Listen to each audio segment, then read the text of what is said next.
नमस्कार, मैं हूं आपके साथ आलोक और आप देख रहे हैं टीवी 27 न्यूज। राजधानी लखनऊ में पुलिस और लोगों के बीच झड़प की घटना सामने आई। वहीं मामला अकबर नगर इलाके का है, जहां एलडीए ने एक अवैध बिल्डिंग को गिराने का काम चल रहा था। इसी दौरान उसका मलबा पास के मकानों पर गिरा। इसी बीच कुछ लोगों के मरने की अफवाह फैला दी। इससे लोग आक्रोशित हो उठे और पुलिस पर पथराव कर दिया। इससे माहौल बिगड़ गया और भगदड़ मच गई। टीम को जान बचाकर मौके से भागना पड़ा, जिसका वीडियो भी सामने आया। वहीं मामले की गंभीरता को देखते हुए कई थानों की पुलिस बुलाई गई। Joint commissioner law and order Upendra Agarwal समेत आसपास के थानों की फोर्स और अफसर फिलहाल मौके पर पहुंचे और हालात को काबू में किया। तो बिल्डिंग गिराने के दौरान हुआ हादसा।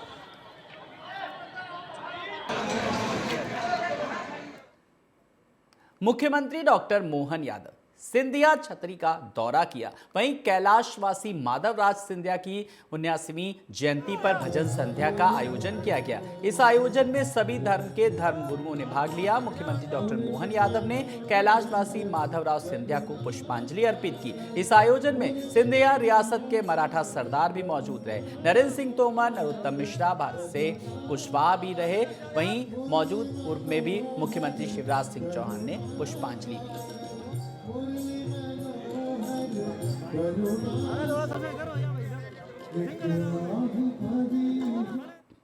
आने वाले दिनों में लोकसभा चुनाव होने वाले हैं। लोकसभा चुनाव को लेकर के सभी राजनीतिक दलों ने अपनी अपनी तैयारियां शुरू कर दी हैं। वहीं गौतम बुद्ध नगर में लोकसभा सीट की बात करें तो बीजेपी ने अपने मौजूदा सांसद डॉक्टर महेश शर्मा की सीट फाइनल कर दी है। बात करें विपक्ष की तो अभी तक यहां के लिए किसी ने भी अपना प्रत्याशी घोषित नहीं किया। लोकसभा चुनाव में यहां के निवासियों की क्या प्राथमिकताएं रहने वाली हैं, वो किस मुद्दे पर अपने उम्मीदवार को चुनेंगे, इसी मुद्दे को लेकर के आज हम बात करेंगे नोएडा के रहने वाले लोगों से और जानेंगे उनकी क्या है राय। 2024 लोकसभा चुनाव नजदीक है। सभी पार्टियां अपने प्रचार प्रसार में जुट चुकी है। किसके सर पर ताज सजेगा, किसकी सरकार बनेगी, आम जनता के बीच में हम मौजूद है। किसको पसंद करती है जनता, किसको देखना चाहेगी, किसकी सरकार देखना चाहेगी। आपका नाम? बबीता जी, आप किसकी सरकार देखना चाहेंगे? कि क्या लगता है आपको कि किसकी सरकार होनी चाहिए, किसको आप सपोर्ट करते हैं? कमल पे। अम्मा, आपका नाम क्या है? मेरा नाम कैलाशी है। आप कौन सी पार्टी को सपोर्ट करते हैं? क्या लगता है अब की बार किसकी सरकार होगी? मोदी की होनी चाहिए सरकार। क्यों होनी चाहिए मोदी की? सही काम कर रहा है। क्या क्या सही काम किया है? सही कर ही रहा है, बढ़िया ही कर रहा है बेचारा। क्या क्या काम सही किए आप? सभी करे उसने, जो जो करने हैं वाले वही काम करे हैं। मैं बताऊं, सपोर्ट तो उसी की करनी चाहिए ना। सबकी सुनना है, गरीब की भी सुने, बड़े की भी सुने, छोटे की भी सुनता है वो। बड़ों की भी सुनते हैं, छोटों की भी सुनते हैं, गरीब की भी सुनते हैं, सबकी सुनते हैं। इसीलिए बीजेपी होनी चाहिए, माता जी का कहना है। अध्यक्ष भी है, आरडब्ल्यूए के अध्यक्ष जी भी हमारे साथ मौजूद है। सर, किसको सपोर्ट करते हो, किस पार्टी को सपोर्ट करते हो, किसने अच्छा काम किया है और किसको देखना चाहती है जनता की बार? जनता मोदी जी को देखना चाहती है, योगी जी को देखना चाहती है। और तीसरी बात, मोदी जी प्रधानमंत्री बनेंगे और वोट भी 400 पार आएंगे। अभी मैं न्यूज़ सुन करके आया हूं, जो आंध्र प्रदेश के हैं वो चंद्रबाबू नायडू, वो भी इस मोदी जी के गठबंधन में शामिल हो गए हैं। इसलिए हमको लग रहा है कि 400 पार जाएंगे। अच्छा, देखिए, मोदी जी ने ऐसे कौन से ऐसे काम किए हैं जो लोगों को इतना काफी पसंद है? क्योंकि ये चेहरा जो है हर कोई, हर किसी के जो मुंह से जो नाम निकलता है वो मोदी जी का नाम निकलता है। क्या ऐसे काम रहे उनके? भारत को भयमुक्त बना दिया मोदी जी ने। जितने भी गुंडे थे सब छुपा दिए। जनता को चाहिए क्या? खुली सांस चाहिए जनता को, वो जनता आज ले रही है। ठीक है। इंडिया गठबंधन को किस तरीके से लेके चल रहे हो आप? मैं बता तो रहा हूँ, 400 पार। अच्छा, इंडिया गठबंधन तो कुछ नहीं उसमें, तो लगता नहीं कुछ भी नहीं है उसमें इंडिया गठबंधन में। एक ने अभी आरडब्ल्यूए के जो अध्यक्ष थे उनकी बात काटी है। हाँ जी, आप कुछ कहना चाह रहे थे, आपने कुछ बोला। सर कह रहे हैं 400 सीट पार आएगी इस बार बीजेपी की। ये सर ये नहीं बताना चाह रहे हैं कि गरीबों को कैसे जीने पे मजबूर कर रही है सरकार। गरीबों के घर तोड़ लिए और ऑल मोमदन है तो उनको भी घर तोड़ तोड़ के भगा रही है सरकार। ऐसा नहीं करना चाहिए। सरकार को क्या करना चाहिए? सरकार को सबको एक समान देखना चाहिए, है कि नहीं? आप किसको चेहरा देखना चाहेंगे पीएम के? तो उसका चेहरा देखना चाहूँगा जो सबको अच्छे से चलाए, सबको सपोर्ट करे, सबको टाइम टू टाइम अच्छा मोदी जी साधन। के अलावा आप किसका चेहरा देखना चाहते हैं? मैं मोदी जी को तो नहीं देखना चाहता हूँ फिलहाल में। अगर कोई और सरकार अच्छे चलाएगी, गरीबों को खाना देगी और आपको नहीं लगता कि मोदी जी की सरकार जो है वो गरीबों को? मोदी जी बहुत बुरा कर रहे हैं। तो कमाने की क्या है, आंटी कौन नहीं कमा रहा आज के टाइम में? रोजगार को लेके क्या कहेंगे? रोजगार को लेके के बताएं तो अभी देखिए, अभी जितने युवा हैं सब नौकरी के ऊपर हैं, सब अच्छे से तैयारी करते हैं, तो सरकार क्या करती है, उनको फ्लॉप कर देती है, बंद कर देती है सारे पेपर, कभी लीक करा देती तो कभी कुछ करा देती। ये सबसे बड़ा कमी जो होती है सरकार की होती है। हम लोग इतनी मेहनत करते हैं, रात को जगते हैं, एक्सरसाइज करते हैं, तैयारियां करते हैं अपनी पेपर के चलते, तो ये सब हम इतनी मेहनत करते हैं और सरकार इसको लास्ट टाइम आते आते उसको बंद कर देती है या लीक कर देती है पेपर।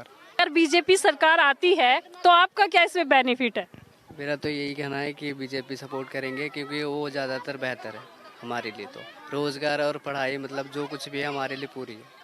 देखिए, रोजगार हो, पढ़ाई लिखाई के बारे में हो, इनको बीजेपी सरकार, इनका कहना है कि बीजेपी सरकार बहुत अच्छी है। यहाँ पर हमने बात की है, तमाम लोगों ने अपने विचार रखे, उन्होंने बताया कि उनको कौन सी सरकार पसंद है और किसको देखना चाहते हैं। यहाँ पर जब हमने बात की तो यहाँ पर कहना है कि सबसे ज़्यादा सपोर्टर है जो वो बीजेपी के है, जिनका कहना है कि बीजेपी सरकार आनी चाहिए। रोजगार हो, पढ़ाई लिखाई हो, या घर घर में जिस तरीके की योजनाएं चल रही है उन योजनाओं को लेकर हो, तो सभी सपोर्ट जो है यहाँ पर मोस्टली बीजेपी को ही करते हुए नजर आए हैं। TV27 से मैं सुमन चौधरी, नोएडा। देश में बीजेपी की सत्ता लगातार 10 सालों से चल रही है। मोदी सरकार का दावा है कि देश के अंतिम छोर पर खड़े व्यक्ति का विकास हो रहा है। जहां देश मोदी सरकार है तो यूपी सीएम योगी की डबल इंजन की सरकार है। यूपी सरकार केंद्र सरकार की योजनाओं को लागू करने वाला देश का पहला राज्य बन गया है। वहीं यूपी के सूबे में बहराइच जिले में हिंदू एकता और भारत में अनेकता की मिसाल देखने को मिलती है। बहराइच की मशहूर चीज अंग्रेजों के द्वारा बनाया गया घंटा घर है, इसीलिए बहराइच को शाही घंटा घर भी कहा जाता है। बहराइच में लोकसभा क्षेत्र 56 है। बीजेपी ने 2014 में संसदीय सीट पर कब्जा किया और 2019 में पूर्व विधायक अक्षयवर लाल को जीत करके सांसद बने। 24 के लिए बीजेपी ने रमेश गौतम को अपना उम्मीदवार बनाया। वहीं बहराइच की जनता विकास कार्यों को लेकर के क्या कहती है, इस बार किसे विजय की माला पहनाएगी, आइए सुनाते हैं आपको भी क्या कुछ कहना है। वहाँ पर एग्ज़ाम देने के लिए और इतनी मेहनत करके जब वो वहाँ पहुँचते हैं तो पता चलता है पेपर लीक हो गया। युवाओं के लिए क्या बड़ी समस्या है पेपर लीक? युवाओं के लिए सबसे बहुत बड़ी समस्या है और ये सरकार पूरी तरह नाकाम है। चाहे वो परीक्षा को लेकर के हो, चाहे वो रोज़गार को लेकर के हो, चाहे जो भी चीज़ है, ये सरकार जो है ये आम जनता की सरकार नहीं है। ये सरकार सिर्फ पूंजीपतियों की सरकार है। ये तो सिर्फ एक दिखावा है, सिर्फ ये पूंजीपतियों के लिए काम करती है। इतना भव्य राम मंदिर बना, कहाँ तक सहमत? नहीं, विकास नहीं, बिल्कुल। राम मंदिर बना, कोर्ट का आदेश हुआ और कोर्ट के आदेश का सम्मान किया गया। इसमें हमें कोई बहुत खुशी की बात है, अच्छी बात है। कोर्ट का जो भी निर्णय हो सब लोगों को मानना चाहिए और उसका पालन करना चाहिए। और ये धार्मिक विषय जो भी होते हैं वो सरकार के विषय नहीं होते हैं, मेरा ऐसा मानना है। सरकार का काम होता है शासन प्रशासन चलाना। सरकार का काम मंदिर बनवाना या मस्जिद बनवाना नहीं होता है। ये जाकर के वहाँ पर वो ट्रस्ट है, हिंदुओं का ट्रस्ट है, उस ट्रस्ट ने मंदिर का निर्माण कराया, कोर्ट के आदेश पर कराया गया मंदिर का निर्माण। आप उसका नाजायज़ राजनीतिक इस्तेमाल कर रहे हैं और नाजायज़ तरीके से जनता के बीच में खाई पैदा करके आप वोट बैंक की राजनीति कर रहे हैं। ये बहुत दुखद है। कहना है गरीबों को राशन लगातार मिलता चला आ रहा है। 100 रुपये का राशन दिया आपने, 1000 रुपये गैस सिलेंडर का दाम बढ़ा दिया आपने। महंगाई एक कान पकड़ के एक तरफ देते हैं। अभी एक बड़ा तोहफा नरेंद्र मोदी जी के द्वारा दिया गया, 100 रुपये जो गैस सिलेंडर के दाम है LPG के उसमें कम करे गए। कांग्रेस की सरकार में 450 रुपये का गैस सिलेंडर था, इन्होंने 1200 रुपये तक कर दिया। आज जब चुनाव आया है तो 100 रुपये घटा दिया, लालीपाप दे दिया और फिर चुनाव के बाद इसको 300 रुपये बढ़ा के पूरा कर लेंगे। ये तो छलावे की बात है, धोखे की बात है। तो हालांकि जो बुजुर्ग तबका है उसका लगातार ये कहना है कि पिछली सरकारों की तुलना करी जा रही है। आइए जानते हैं और लोगों से। क्या नाम है आपका? अरुण कुमार सिंह। अरुण जी, क्या लगता है मौजूदा सरकार में कितना आप सहमत हैं या दोबारा से उनको मौका देना चाहेंगे या नहीं? देखिए, जो मौजूदा सरकार है उसमें जो सबसे बड़ी कमी मुझे नज़र आती है वो ये है कि इनकी नीयत ही नहीं है भारत का विकास। इनकी नीयत सिर्फ सत्ता तक सीमित है। एन केन प्रकारेण इनको सत्ता चाहिए, वो उसके लिए इनको जो कुछ भी करना पड़े, चाहे वो सीबीआई लगानी पड़े, चाहे ईडी लगानी पड़े, चाहे बेरोजगारों को लाठियां चलानी पड़े, चाहे किसानों को जो है कीलें गाड़नी पड़े, जो कुछ भी इनको करना पड़े, हर हथकंडा अपना करके ये सिर्फ सत्तासीन होना चाहते हैं। बाकी इनका भारत के विकास से, जनता की भलाई से कहीं कोई दूर दराज तक कुछ भी लेना देना नहीं है। ये सरकार, अभी कुछ दिन पहले की ही बात है, अपने उत्तर प्रदेश का ही मामला है, आप सब लोग जानते हैं खूब अच्छी तरह। पेपर हुए, पुलिस भर्ती का पेपर हुआ, आरओ एआरओ का पेपर हुआ, सारे पेपर लीक हो गए, यहाँ तक कि इंटरमीडिएट का पेपर लीक हो गया, हाई स्कूल का पेपर लीक हो गया। उनके ऊपर कार्रवाई की जा रही है। हाँ, कार्रवाई, ये तो सब दिखावा है। किस तरह की कार्रवाई आप कर रहे हो? आपकी सरकार अब कोई 1 साल और 6 महीने की नहीं रह गई है, आप 10 साल 7 साल से सरकार में हैं और आप किस तरह की कार्रवाई कर रहे हैं? बार बार पेपर लीक होते जा रहे हैं। इतने युवा, गरीब वर्ग के लोग, छोटे तबके के लोग, वो बेचारे लड़के पढ़ाई करते हैं, वो बेचारे लड़के चल करके जाते हैं आप सेंटर भी। हाँ, देखिए आश्चर्य की बात है कि सेंटर शहर में नहीं दिया जाता है। सेंटर हमेशा 2-3 शहर छोड़ करके 100 किलोमीटर 200 किलोमीटर पर दिया जाता है। वो बेचारे भूखे प्यासे बच्चे सब जाते हैं वहाँ पर एग्ज़ाम देने के लिए, और इतनी मेहनत करके जब वो वहाँ पहुँचते हैं तो पता चलता है पेपर लीक हो गया। युवाओं के लिए क्या बड़ी समस्या है पेपर लीक? युवाओं के लिए सबसे बहुत बड़ी समस्या है और ये सरकार पूरी तरह नाकाम है। चाहे वो परीक्षा को लेकर के हो, चाहे वो रोज़गार को लेकर के हो, चाहे जो भी चीज़ है, ये सरकार जो है ये आम जनता की सरकार नहीं है। ये सरकार सिर्फ पूंजीपतियों की सरकार है। ये तो सिर्फ एक दिखावा है। वहीं ग्वालियर में एक युवक की सतर्कता से एक शातिर चोर पुलिस की गिरफ्त में आया। अक्षय सिंह चौहान नाम का चोर उसी जगह से दूसरी बाइक उड़ाने की कोशिश कर रहा था जहां से उसने 5 दिन पहले एक अपाचे बाइक चोरी की। गनीमत थी कि शातिर चोर की सीसीटीवी फुटेज फरियादी युवक और पुलिस के पास थे, जिसके चलते उसने अपने साथियों की मदद से चोर को पड़ाव पुलिस के हवाले कर दिया। वहीं पूछताछ के दौरान पुलिस ने फरियादी युवक के साथ मिलकर चोरी की बाइक को बरामद कर लिया। 4 दिन पहले एक चोरी का सीसीटीवी फुटेज सामने आया था जिसमें चोर स्पष्ट तौर पर बाइक चुराते हुए दिखाई दे रहा था। पड़ाव पुलिस ने उसमें गंभीरतापूर्वक कार्रवाई करते हुए एक वाहन चोर को उठाया था और पूछताछ में उसे हाल ही में जो चोरी हुई बाइक है उसको उससे बरामद किया है MLB कॉलोनी से, और साथ ही उससे पूछताछ कर रहे हैं कि उसने और इस संबंध में कौन सी बाइक कितने बेचता था, नशे का आदी है क्या?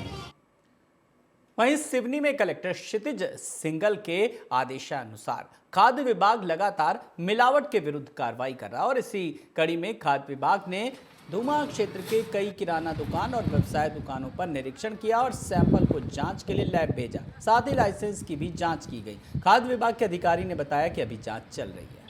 मैम,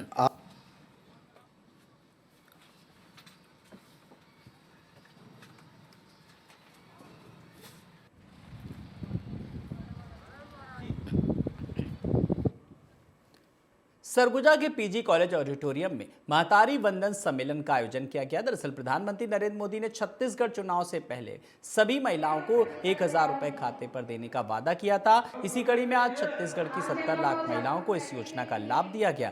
तो वहीं सरगुजा जिले के 2,35,000 महिलाएं इस योजना का लाभ उठा रही।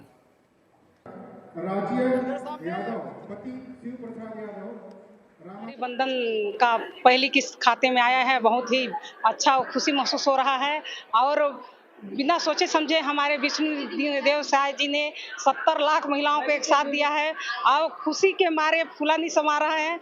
आज ऐसा लग रहा है कि हम लोग का त्यौहार है, त्यौहार के रूप में हम लोग मनाएंगे और पहला किस्त आया है, उस पहले किस्त को हम लोग अपना एंजॉय करेंगे। बहुत खुशी का दिन है आज हम सभी महिलाओं के लिए। बहुत बड़ी बात है ये मोदी जी की गारंटी और बहुत ही अच्छा लग रहा है। क्या ये लगता है कि महिलाएं अब इस योजना का लाभ उठाने के बाद मोदी जी को फिर से प्रधानमंत्री बनाएंगी? बिल्कुल। सर, आज क्या कार्यक्रम रहा और कार्यक्रम में कितने लोगों को क्या दिया गया बताएं? पूरे छत्तीसगढ़ के लगभग 70 लाख महिलाओं को इसका लाभ मिलेगा और सरगुजा की 2,35,000 लगभग महिलाओं को लाभ मिलेगा, जिसमें 2,03,000 ग्रामीण क्षेत्रों की हैं और लगभग 30-32 हज़ार अम्बिका शहर क्षेत्र। और जो छूट गए हैं अभी और बाकी जो बचे हैं उन महिलाओं को आगे आने वाले समय में निरंतर उनको जोड़ा जाएगा।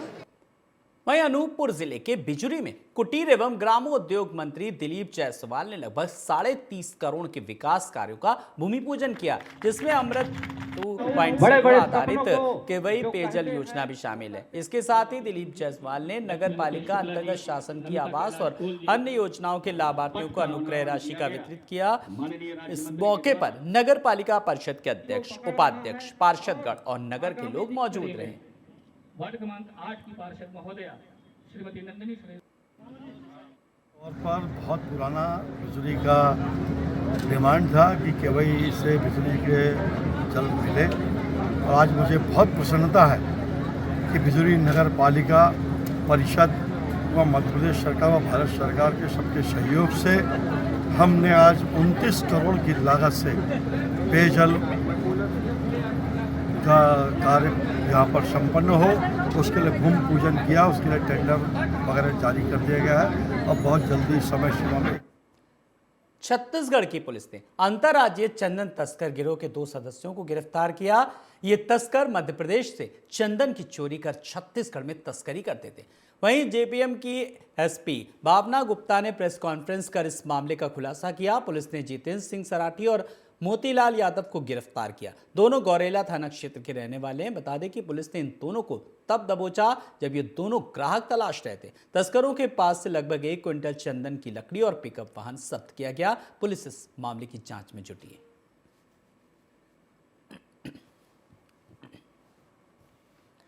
बुलंदशहर में आगामी त्योहारों के मद्देनजर डीएम और एसएसपी ने व्यापारियों के साथ एक अहम बैठक की, जहां पर व्यापारियों ने उन्हें ट्रैफिक जाम और क्षेत्रीय मुद्दों के बारे में बताया। वहीं डीएम ने सभी धार्मिक स्थलों और कॉलोनी में साफ सफाई के निर्देश दिए। इसके अलावा विद्युत विभाग, नगर पालिका और पुलिस प्रशासन को सभी व्यवस्था दुरुस्त करने के निर्देश भी दिए। साथ ही आपसी भाईचारे से होली और रमजान का त्योहार मनाने की लोगों से अपील की। यहाँ पर बुलंदशहर कप्तान और डीएम का आगमन हुआ था, किस तरह का आश्वासन हुआ, क्या मीटिंग हुई है? देखिए, कप्तान साहब और डीएम साहब जो आए थे, वहाँ मेन मकसद ये था कि आगामी समय में चुनाव होना है, दूसरा त्यौहार आ रहा है, तो उनका ये था कि चुनाव और त्यौहार दोनों सौहार्दपूर्ण माहौल में हो। और खुर्जा ऐसा शहर है, खुर्जा के ऐसे लोग हैं कि यहाँ जो त्यौहार होगा वो सब मिलजुल के मनाते हैं, उसमें कहीं कोई परेशानी नहीं है। रही चुनाव की बात, चुनाव में भी यहाँ कोई शांतिपूर्ण चुनाव होगा, यहाँ कोई किसी तरह का विवाद नहीं है। व्यापारी लोगों या संभ्रांत लोगों की कुछ मांगे थी, जैसे एक बाईपास की मांग थी। खुर्जा में आए दिन एक्सीडेंट हो रहे हैं, घटनाएं हो रही हैं, उसके लिए बाईपास की मांग थी, तो उसका भी उन लोगों ने आश्वासन दिया है कि हम अपनी तरफ से प्रयास कर रहे हैं कि बाईपास का निर्माण हो। मगर मैं जहां तक समझता हूं कि कई बार कोई घटना होती है, दुर्घटना होती है, तो हम बहुत जल्दी दोष देने लगते हैं प्रशासन को। हर चीज में प्रशासन दोषी नहीं होता। बाईपास का निर्माण प्रशासन के हाथ में नहीं है, ये शासन से होना है, ये मुख्यमंत्री जी के यहाँ से होना है। ये जनप्रतिनिधि जब इसको बाईपास को पास करा के ले आएंगे, उसके बाद में प्रशासन का काम उसे बनाना है। प्रशासन उसे बनाने के लिए तैयार बैठा है, मगर प्रशासन उसके बाद भी वैकल्पिक व्यवस्था कर रहा है। वैकल्पिक व्यवस्था ये है कि जो नाला बना हुआ रोड बस स्टैंड से लेकर किले तक का, उस नाले की दूसरी पटरी को बनवाने के लिए भी केडीए के माध्यम से बात चल रही है, और उसका दूसरी पटरी का भी निर्माण कराया जाएगा, जिससे वैकल्पिक व्यवस्था में खुर्जा का आधा ट्रैफिक उधर ट्रांसफर हो जाए। रही क्राइम की और उसकी बात, तो अब स्थिति ये जरूर हो गई है जनपद में, कम से कम जब से ये दोनों अधिकारी आए डीएम एसएसपी, कहीं अपराधी क्राइम तो कर सकता है, पर यह बिल्कुल निश्चित है कि उस क्राइम का अनावरण सत्य रूप से 100% होगा। अपराधी किसी कीमत पर बचेगा नहीं, कितना भी बड़ा अपराधी हो। आज खुर्जा की शहर की या डिस्ट्रिक्ट बुलंदशहर की बहन बेटी की हर एक की स्थिति है कि वो रात को 12 बजे भी खुलेआम घूम सकती है, किसी की एक इतनी हिम्मत नहीं है वो एक नजर उठा के भी उसकी तरफ दिख जाए। तो ये इनकी तरफ से अधिकारियों की तरफ से आश्वासन है, और ये आश्वासन ये करके दिखा रहे हैं। खुर्जा में अपहरण हुए हैं, खुर्जा में लूट हुई है, मगर कोई कांड ऐसा नहीं हुआ जो 100% नहीं खुला। व्यापारियों की सारी मांगे पूरी करी जा रही हैं, मगर थोड़ा सा संयम व्यापारियों को और हमें भी रखना है। कई बार कोई घटना होती है तो हम लोग बहुत जल्दी आक्रोशित हो जाते हैं, हम लोग रोड जाम कर देंगे, शहर को बंद कराने की स्थिति में आ जाएंगे। कहीं ना कहीं पुलिस को 2 या 4 दिन का समय देना चाहिए। आप संयम बरतें, मगर आप ये देखेंगे पिछले कम से कम 2-3-4 साल में मैं ये देख रहा हूँ कि अब किसी अपराधी की इतनी हिम्मत नहीं है कि वो अपराध को करके चला जा रहा हो, बच जाए। बचने वाला खेल खत्म हो गया। और रहा था हम पुलिस को दोष दें या किसी को दोष दें, आप ये समझ लीजिए जो ऊपर वाले से मतलब मुख्यमंत्री, जो ऊपर का राजा चाहता है, ये पुलिस वाले वो ही करते हैं। कोई नई पुलिस की भर्ती नहीं हुई है, ये वो पुलिस थी कि एक समय ऐसा था कि अतीक अहमद जैसे व्यक्ति जब पुलिस दबिश डालती थी तो पुलिस को बंधक बना लेते थे। उल्टे अधिकारियों को धमकाती थी। मगर आज वो स्थिति बदल गई है कि अतीक अहमद या मुख्तार अंसारी पुलिस के सामने गिड़गिड़ाता। आपने हश्र देखे होंगे क्या हश्र हुए हैं। तो जो राजा चाहता है ऊपर वाला वो होता है। अब योगी जी ने चाहा है कि अपराध की जीरो टॉलरेंस नीति है, तो यहाँ जीरो टॉलरेंस है। आप एक अपराध ऐसा नहीं बता सकते खुर्जा में कि जिसका अनावरण प्रॉपर नहीं हुआ हो। तो अब तो आप ये समझ लीजिए कि अवध में राम आए हैं और खुर्जा में तो डीएम एसएसपी ऐसे हैं कि राम के साथ में राम लक्ष्मण आए हैं दोनों। इसके लिए तो खुर्जा में अपहरण बिल्कुल खत्म है, खुर्जा शांतिपूर्ण चल रहा है। और रही आप खुर्जा के विकास की बात कहेंगे तो मैं देखता हूं कि खुर्जा में ऐसा नहीं है। आप चेयरमैन से भी देखें, खुर्जा के 4 रोडों पर हमने एक साथ काम चलता देखा है। आप देखेंगे अभी कचहरी रोड बना, दुर्गा मंदिर रोड बना, आपका ककराली से तेलिया घाट वाला रोड बना करके, तो चारों तरफ शहर में विकास कार्य हो रहे हैं। शहर में थोड़ा समय लगेगा, अभी 1 साल हुई है। बाकी चेयरमैन साहब को सफाई वाली बात आ रही है, सफाई कर रहे हैं, मगर उसके बाद भी जितना सुधार हो जाए बहुत अच्छी बात है, उन्हें सुधार करना चाहिए। खुर्जा के सम्मानित लोग हमारे साथ मौजूद थे और जिस तरह से इन लोगों ने एसएसपी और डीएम के साथ यहाँ पर मीटिंग की है, तो कई तरह की जो व्यवस्था और कई तरह की इनकी जो मांगे थी जो इन्होंने डीएम के सामने रखी। वहीं लोकसभा चुनाव की बात करें तो 2024 के लोकसभा चुनाव को लेकर भी यहाँ पर जो कि व्यापारियों से बातचीत की और वहीं आगामी होली को लेकर भी शांतिपूर्ण तरीके से होली को सफल बनाने की यहाँ बात रखी गई। सहयोगी के साथ कदीम राजपूत, टीवी 27 बुलंदशहर।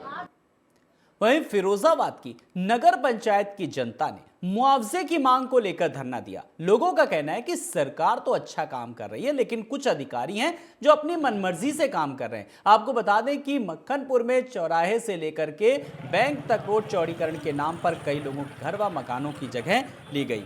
वहीं आपको बता दें, धरने पर बैठे लोगों ने कहा कि वो अमर बहादुर और सभासद रामू ठाकुर व चेयरमैन प्रतिनिधि दिलीप राजपूत की मिली भगत से हमारे घरों को और मकानों को दबंगई तरीके से तोड़ा गया। हमें इतना भयभीत कर दिया गया कि हम कहीं जा ना सकें। अब हमारी यही मांग है कि हमारे घर और मकान को तोड़ दिया गया, उसका मुआवजा हमें दिया जाए, जिससे हम अपना घर खरीद सकें और व्यापार बना सकें।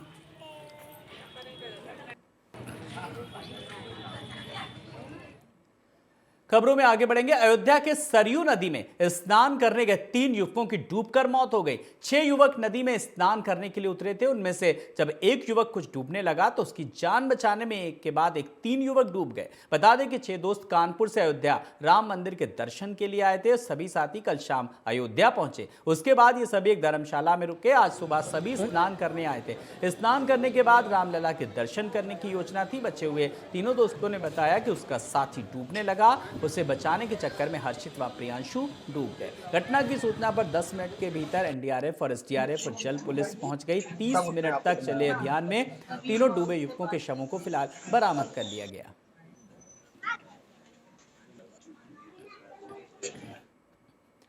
प्रधानमंत्री नरेंद्र मोदी 12 मार्च को देश की 14 वंदे भारत ट्रेनों को वर्चुअली एक साथ हरी झंडी दिखाएंगे। साथ ही 85,000 करोड़ से अधिक की अलग अलग रेल परियोजनाओं का लोकार्पण और शिलान्यास करेंगे। बता दें कि नॉर्थ सेंट्रल रेलवे को सबसे बड़ी सौगात 2 वंदे भारत ट्रेनों की मिलने जा रही है।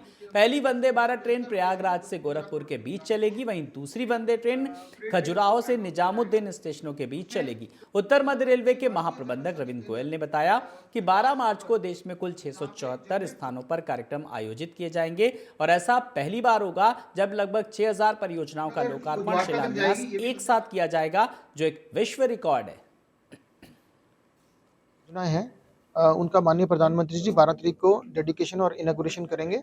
उसमें जो हमारी उत्तर मध्य रेलवे की परियोजनाएं हैं, 81 परियोजनाएं हैं जिसका उस दिन इनॉग्रेशन और डेडिकेशन होगा, जिसमें कुछ OSOP स्टॉल्स हैं, 1 स्टेशन 1 प्रोडक्ट स्टॉल्स हैं, दोहरीकरण और नई लाइनों का परियोजनाएं हैं, पिट लाइंस का है, रेल कोच नवीनीकरण कारखाना है और एक मेमू शेड है कानपुर का।